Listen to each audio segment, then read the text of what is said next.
Muy bien, pues queridos Miriam y Rubén, ¿cómo estáis? Pues muy bien. Aquí estamos abordando una semana más de la escuela sabática, Sí. La semana número 7. Ahí vamos. Nada más y nada menos que el problema del mal. ¿Qué os parece como propuesta? Poca cosa. Menuda tema. Poca cosa. Bueno, Miriam, guíanos adelante de este tema tan complejo. Bueno, os traigo como ilustración que tiene que ver al versículo de memoria de esta semana, que después leerás tú, por favor, Rubén. Sí. Un paquete de pañuelos. Soy súper llorona, así que siempre, conociéndome, siempre me guardo un paquete de pañuelos en el bolso, en la puerta del coche de mi lado, en la puerta del coche de Por si acaso. en los bolsillos de los abrigos. Siempre me gusta llevar un paquete de pañuelos por si acaso. Pero es que este paquete de pañuelos, a la luz de la lección que vamos a ver ahora y sobre todo del versículo de memoria, me recuerda que ya no lo voy a volver a usar dentro de poco. Qué bonito, qué bonito. Sí. Ya no me va a hacer falta, porque dice que Dios mismo me va a enjugar esas lágrimas que me caen. En vez de un pañuelo, va a ser Él, y que va a poner fin a lo que me ocasiona esas lágrimas. Menuda promesa, ¿eh? Pues voy con el versículo de memoria. Se encuentra en Apocalipsis 21:4 y dice así: y enjugará Dios toda lágrima de los ojos de ellos, y ya no habrá muerte, ni habrá más llanto ni clamor, no habrá más dolor, porque las primeras cosas pasaron. Es que para muchas mentes el origen del pecado y la razón de su existencia, el problema del mal, son fuente de gran perplejidad. Ven la obra del mal con sus terribles resultados de infortunio y desolación y se preguntan ¿cómo puede existir todo esto bajo la soberanía de uno que es infinito en sabiduría, en poder y en amor? He aquí un misterio del cual no encuentran explicación. Esto lo dice Ellen White en El conflicto de los siglos. Pero el problema del mal no solo nos lo planteamos, también se lo plantea la Escritura. Sí. ¿En dónde podemos ver que en la Escritura se plantea este problema? Bueno, hay un montón de versículos, ¿no? La escuela sabática nos propone alguno. Por ejemplo, tengo aquí el Salmo 10, versículo 1. Dice: ¿por qué estás lejos, Señor, y te escondes en el tiempo de la tribulación? Aquí no solo es el problema del mal, sino conjugar el problema del mal con Dios, ¿no? Con lo que Dios dice ser. Y en ese sentido, claro, el salmista dice, pero bueno, ¿qué está pasando aquí? ¿No? Como vamos a ver que hay otros episodios en la Biblia parecidos, pero ¿cómo se entiende esto? ¿Por qué? ¿Por qué te escondes? Y me imagino a Dios, ¿no? Con el doble dolor de, por un lado, percibir el sufrimiento de sus criaturas y, por otro lado, recibir las acusaciones de escondido, de causante, de originador del mal, que es justamente el plan de Satanás. Esto de tirar la piedra y esconder la mano, como vamos a ver, ¿no? En la escuela sabática durante todo un trimestre. Pero en ese sentido es muy difícil de conjugar y la experiencia humana del sufrimiento y del dolor delante de un Dios todopoderoso y que encima dice ser amor, ¿no? Es difícil de encajar y la Biblia nos da respuesta.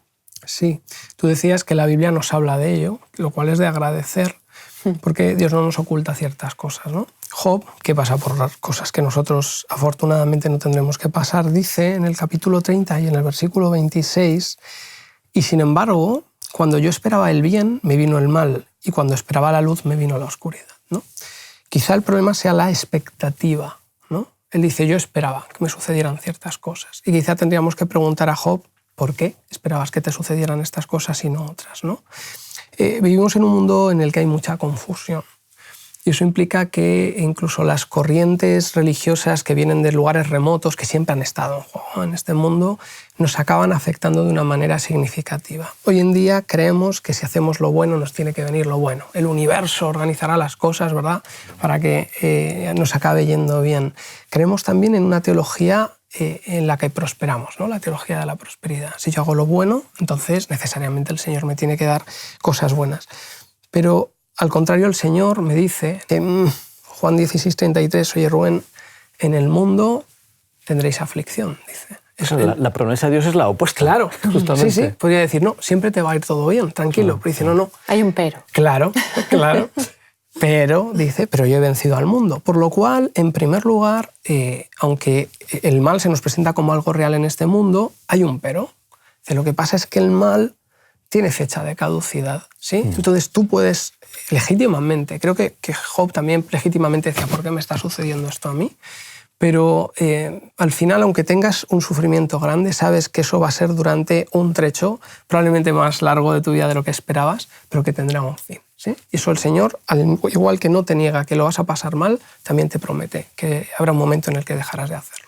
Hay algo de la escuela sabática que me gusta en estos primeros compases, y es que nos alerta contra el riesgo de trivializar el mal. Y a veces cuando intentamos explicar el mal, quedan en conceptos. Tú nos comentabas, ¿no?, la semana pasada lo que viviste y cómo eso marcaba de alguna forma una experiencia que nadie te puede negar. Pero el mal lo tuviste que padecer, ¿no?, de una forma muy, muy severa. Entonces nadie te podría venir a ti con, no, es que en realidad este para qué, como trivializarlo cuando lo que estás sufriendo es muy duro. Y en ese sentido, ojo con filosofar, que decimos a veces, ¿no? Sí. O con trivializar, o con encontrar soluciones fáciles, o que expliquen todo y decir a alguien, no te preocupes que, ojo, ¿no? Es como que tenemos que dar un paso atrás y decir mucho cuidado, porque toda teología debe ser capaz de actuar en cualquier circunstancia, y desgraciadamente nuestro mundo es tan complejo, está lleno de tanto sufrimiento, que muchas veces más vale callar que intentar dar una respuesta y que sea errónea, porque hay alguien que sufre de verdad.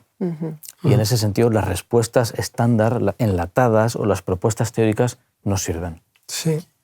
Creo que también tiene que ver con una cuestión de madurez espiritual. Quiero decir, el que finalmente conoce bien a Dios sabe cómo tiene que afrontar, o al menos que tiene que afrontar ciertas cosas. Y Dios muestra, ¿eh? Sí, Dios lo revela. Y hay grandes relatos de fe en las Escrituras de personas que están al lado del Señor y dicen, puede ser que esto no salga bien, ¿no?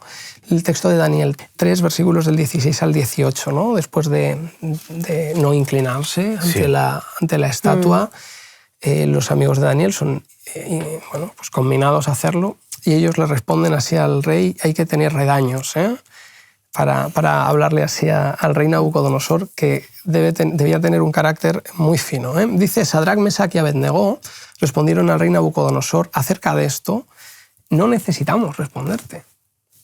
Sorprendente, dice, nuestro Dios a quien honramos puede librarnos del horno de fuego y de tu mano nos librará. Y aquí es donde nosotros nos solemos quedar. Sí, hasta ahí. En nuestra teología decimos, bien, nosotros servimos al Señor y Él nos va a librar del horno de fuego, ¿no? Pero ellos dicen, puede ser que no. Y por eso acaban diciendo, y aunque no nos librara, que sepas que no te vamos a adorar ni vamos a arrodillarnos delante de la estatua que tú has levantado. Y esta es la madurez del cristiano, de decir, oye, pueden pasarme cosas malas, no tienen que ver con Dios, pero yo tengo que saber confrontarlas tal como me vienen. Y sé que la fidelidad, por ejemplo, es importante, ¿sí? Y que el testimonio es importante, y el Señor sí que los libró. Pero lo sorprendente de esto es que, aunque no los hubiera librado, ellos hubieran muerto quemados, y me atrevo a decir, se habrían quedado tan tranquilos. Perdón, es el caso de Juan el Bautista. Y si no, que bueno, pues ahí hay un y si no, pues no lo libró. Pues así es. Y murió. Y le cortaron la cabeza. Y en ese sentido fue un ejemplo para todos aquellos, dice Elena White, que en las cárceles iban a sufrir, iban a morir. Ahí que sí que había otro para qué en la muerte de Juan el Bautista. Pero qué madurez, como presentabas tú, representa aquel que dice, mira, yo sé que el mal no viene de Dios, sé que puede ocurrir, y si ocurre, aquí estoy, Señor. Es como una fe blindada. Fascinante. Es que me ha hecho recordar la historia de los amigos de Daniel en relación a lo que os conté la semana pasada de mi proceso. Cuando iba a recoger los resultados del Oncotype, que se llama, que es la prueba que hicieron, extrajeron el tumor y lo llevaron a analizar, y se iba a ver el pronóstico de mi vida.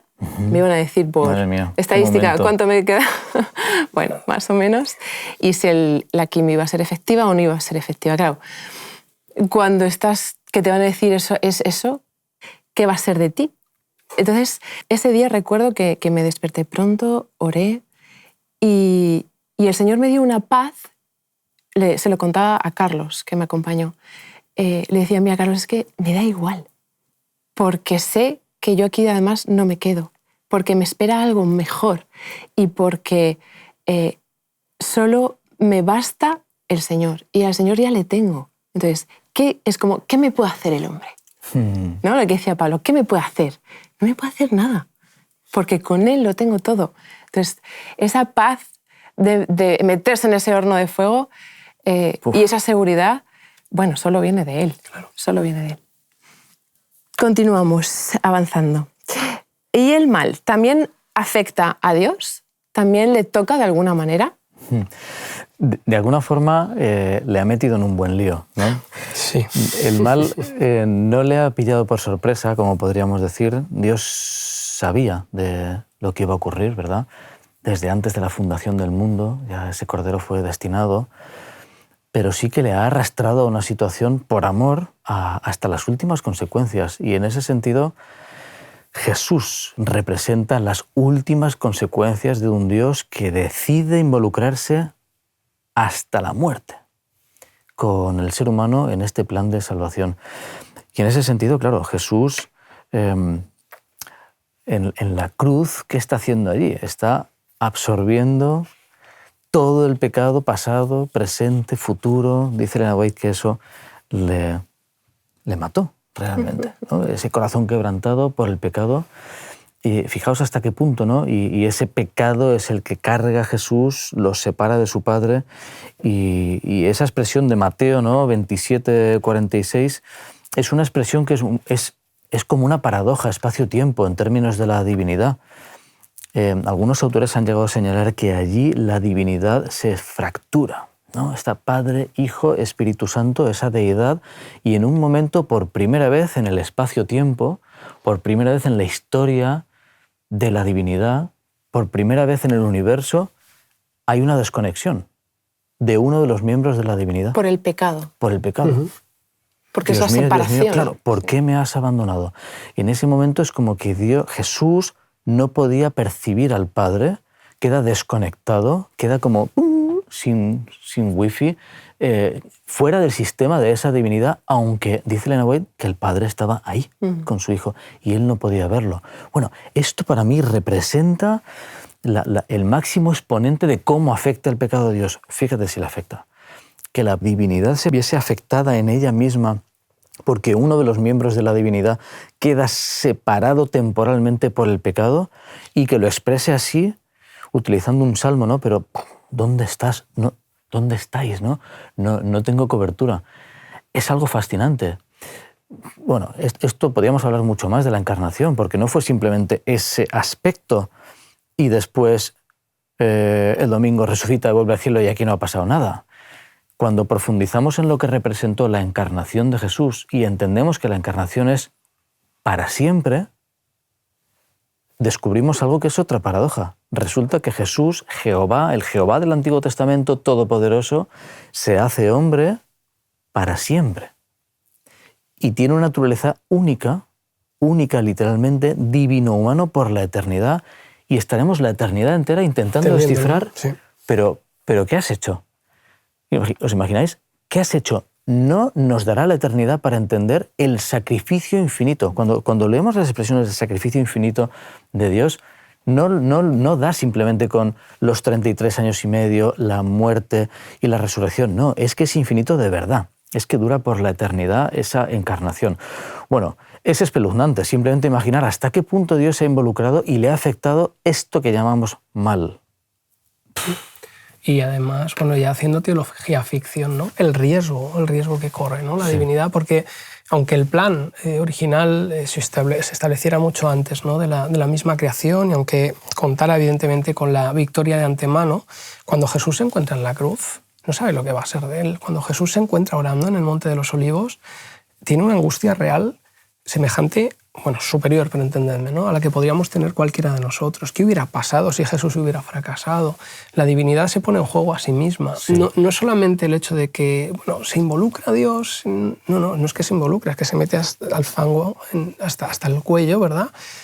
No sabemos lo que habría pasado si Jesús hubiera fracasado en la cruz. Esto tiene, pues, a lo mejor una lectura metafísica, no tengo ni idea, ¿no? Pero ya no solo esa ruptura temporal que tú hablabas, ¿no? De la divinidad, sino la posibilidad de que hubiera sido para siempre y el universo, yo que sé, colapsaría, le hubiéramos dado la razón al diablo, tiene connotaciones que, bueno, te ponen la piel de gallina. Sí, sin duda, sin duda. Sigamos. ¿De qué manera en Job 38 Jehová responde en un discurso abrumador a Job sobre el sufrimiento que está viviendo él, ¿no? Sí. Voy a parafrasear algunas cosas de las que dice, como si nos lo dijera ahora, ¿vale? Miriam, ¿crees que podrías hacer tú el trabajo que hace Dios? Es decir, estar pendiente de que haya día, noche, primavera y verano, y de que las estrellas y los astros no choquen, sino que cada uno siga su curso fijo. Miriam, ¿podrías estar pendiente de que cada avecilla consiga su alimento, cada flor nazca y se reproduzca, cada gusano llegue a ser mariposa y cada animal tenga que comer? ¿Podrías estar pendiente al mismo tiempo de todas las necesidades de los casi 8.000 millones de habitantes de este planeta que dependen de la bondad y misericordia divinas? ¿Acaso no es Dios poderoso y merecedor de confiarle la dirección de tu vida? ¿Cómo responde Jehová a Job? ¿Qué le hace ver? ¿Qué no le hace? ¿Cómo lo enfoca, digamos? Claro, es que dentro de la forma en la que no le queda más remedio, ¿no?, que afrontar el mal a Dios, está también la incomprensión humana. ¿Sí? A Dios le afecta mucho la incomprensión humana frente al mal, estas preguntas que nos estamos haciendo. Y es interesante porque es un acto maravilloso el del Señor, el que tiene con Job, ¿eh? Porque le escucha y le escucha y le escucha. 37 capítulos venga. capítulos que antes decía, a lo mejor es legítimo lo que le dice Job, porque además Job no maldice al Señor, pero le llega a decir cosas fuertes. Vamos a ponernos tú y yo, respóndeme. A ver si bajas aquí. Sí, baja aquí y hablamos, ¿no? Casi como si fuera una pelea a puñetazos. Y el Señor espera, ¿no? El Señor espera, oye las barbaridades que le están diciendo sus amigos, y cuando Job ya está vaciado, cuando Job ya ha llorado todo lo que tiene que llorar, cuando ya no tiene argumentos, entonces el Señor se manifiesta. Y a mí me llama muchísimo la atención, siempre me lo ha hecho, es que el Señor no le responde a Job prácticamente nada de lo que le ha respondido. Tú lo has explicado muy bien, ¿no? Lo has llevado a nuestro terreno. Lo que le está diciendo a Job el Señor es, ¿he hecho yo algo alguna vez malo para ti? Entonces estábamos debatiendo antes de la escuela sabática, ¿no?, si Job conocía o no de la existencia de Satanás, pero lo que estaba claro es que no sabía de dónde venía lo malo que le estaba sucediendo. ¿Sí?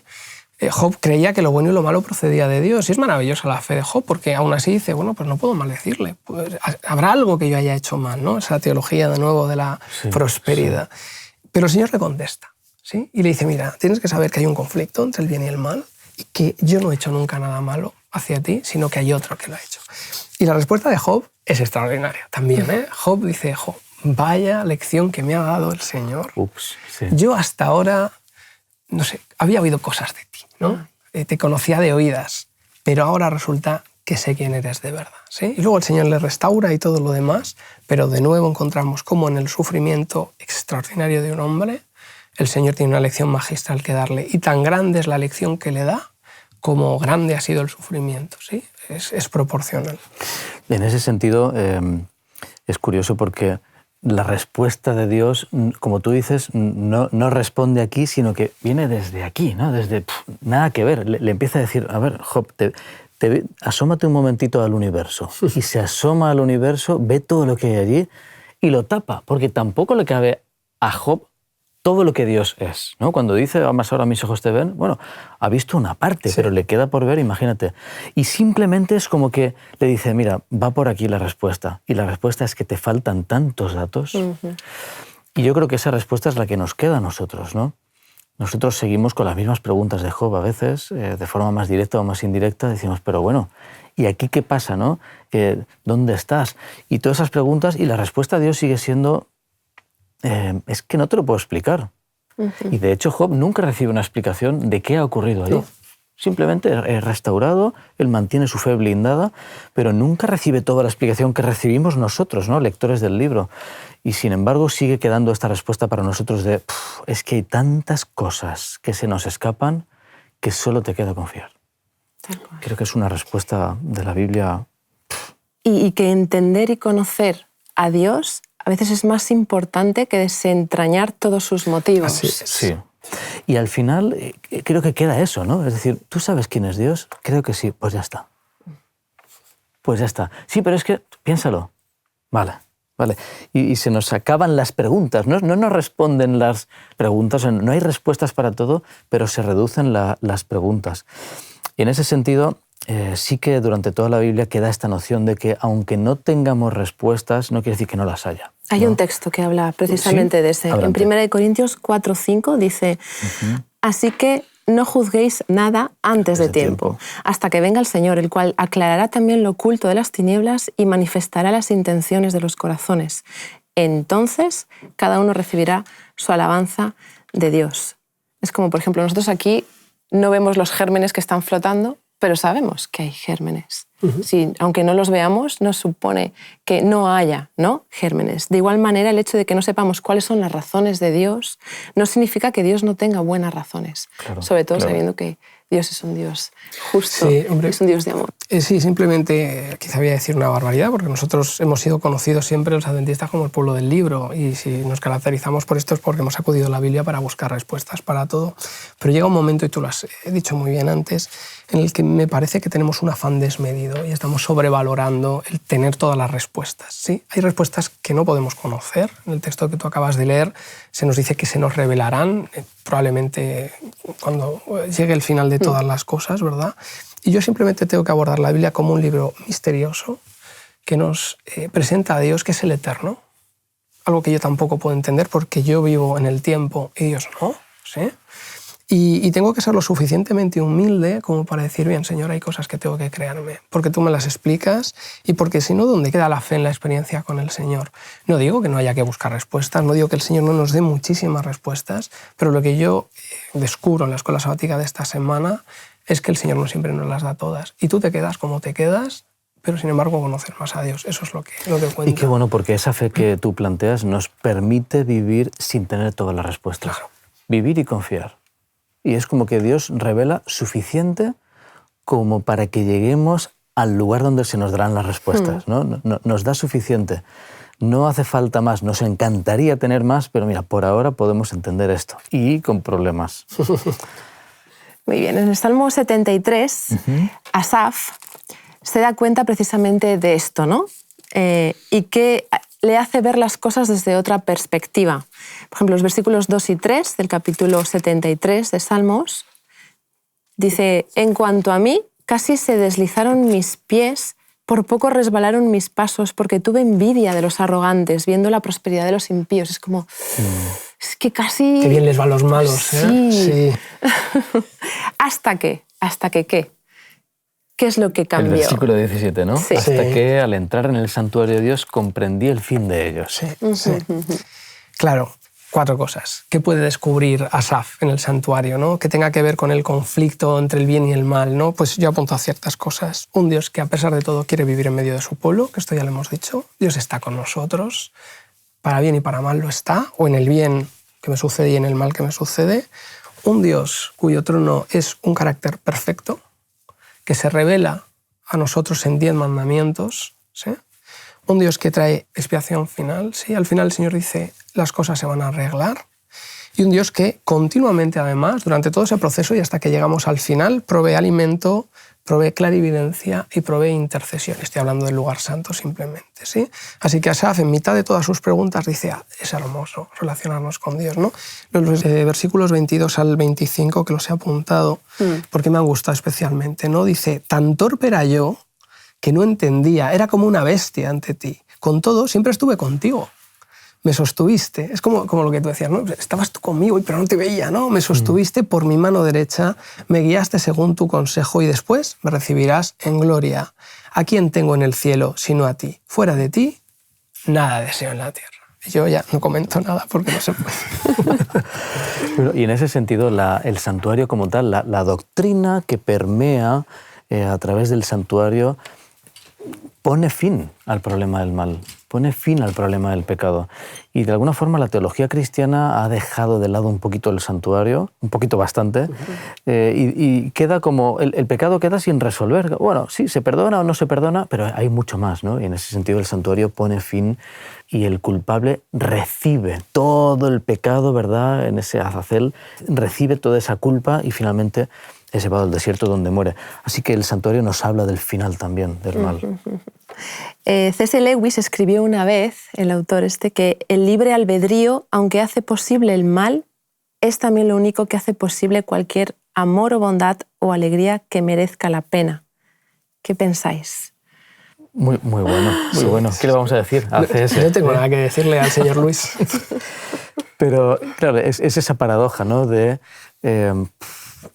el amor requería libertad, Claro. tenía que haber posibilidad de, y ante la elección más vale un amor genuino con posibilidad de pecar que un no amor o un amor falso. Sí, y que no defiende un desentendimiento de Dios del ser humano tampoco, ¿eh? O sea, es simplemente Él está actuando también en aquello que es bueno en tu vida. Bueno, si queréis, acabamos con Sí. un párrafo del deseo de todas las gentes. Muy bien. El ejercicio de la fuerza es contrario a los principios del gobierno de Dios.